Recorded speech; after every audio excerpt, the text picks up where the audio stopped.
All right, today we're going to dive into a really cool statistical tool that's kind of like a safety net for your data. It's called Chebyshev's theorem, and it's designed to give you a rock-solid, guaranteed answer even when your data looks like a complete mess. Let's get right into it. So just imagine you're dealing with real-world data, right? Stuff like customer wait times or product weights or stock prices. It almost never, ever fits into a nice, neat, predictable pattern. So the big question is, how can you make any kind of reliable prediction when your data is skewed or lopsided or you just have no clue what its shape is? You know, in a statistician's dream world, all our data would just line up perfectly in this beautiful symmetrical bell curve. This is what's called a normal distribution, and really, it's the gold standard for being able to predict things. And this right here, this shows you the problem perfectly. On the left, you've got that clean, predictable ideal. But on the right, that's what data actually looks like most of the time. Messy, maybe lopsided, or just weird. And here's the kicker. The tools that were built for that ideal world, they completely fall apart when they run into reality. See, for that perfect bell curve, we have this very precise tool called the empirical rule.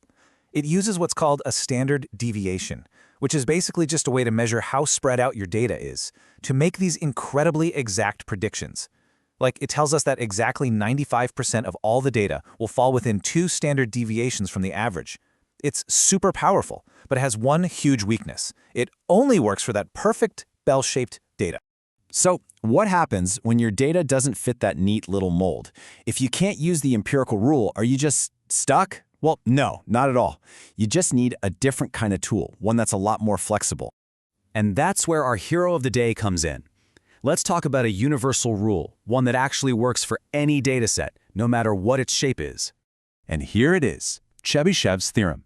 Now, I want you to pay really close attention to 2 words here, minimum and any. Unlike the empirical rule, this doesn't give you some exact percentage. Instead, it gives you a guaranteed minimum. And its real superpower is that it works for any distribution you can possibly throw at it. So how does it manage to pull off this universal feat? Well, it all comes down to a surprisingly simple, almost elegant little formula. And here it is. This is the secret sauce. This simple formula calculates the minimum proportion of data that you are absolutely guaranteed to find. All you need to know is K, which is just the number of standard deviations you're looking at. Now, there's just one little rule to remember. K has to be greater than 1. Okay, to really get the difference, let's do a little showdown. We're going to put these 2 rules head to head, the precision of the empirical rule versus the raw power of Chebyshev's theorem. This table just lays it all out, crystal clear. If you're looking at 2 standard deviations, the empirical rule tells you it's exactly 95%. But Chebyshev's can't be that specific. It just promises that you'll find at least 75%. Yeah, it's a lower number, but here's the thing. It's a promise you can take to the bank no matter what your data looks like. So what's the big takeaway here? It's all about a trade-off.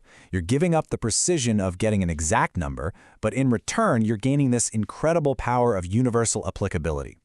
You lose that exactness, but you get a guarantee that works on any data set, no matter how wild or unpredictable it is. Okay, theory is great and all, but let's make this real. Let's actually walk through a practical example and see exactly how this thing works in the wild. Okay, let's put this thing to the test. Imagine we have some data from a place we'll call City XYZ. We know 2 things. The average weight is 170 pounds, and the standard deviation is 10 pounds. Our mission, should we choose to accept it, is to find the minimum percentage of people who weigh between 145 and 195 pounds. And here's the real challenge. We have no idea what the shape of this data looks like. It could be anything.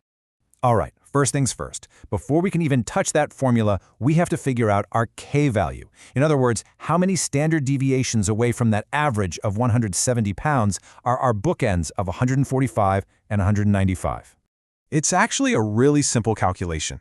We just take the top end of our range, that's 195, subtract the mean, 170, and then divide the whole thing by the standard deviation, which we know is 10.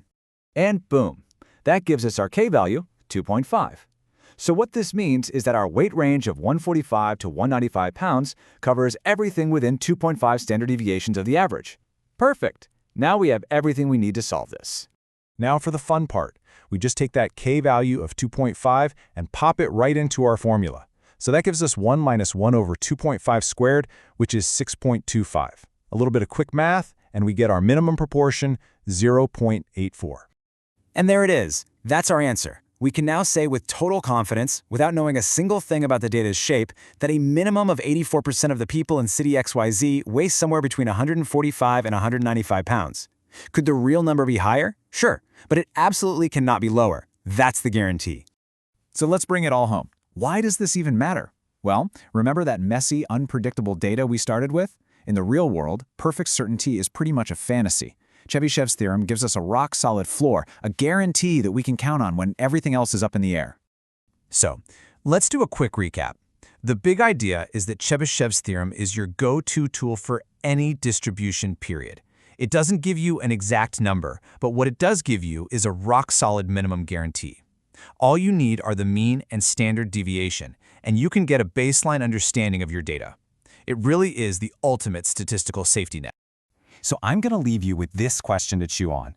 In a world that's just full of uncertainty, when is a guaranteed minimum actually more valuable than a perfect guess that might be completely, totally wrong? Think about that.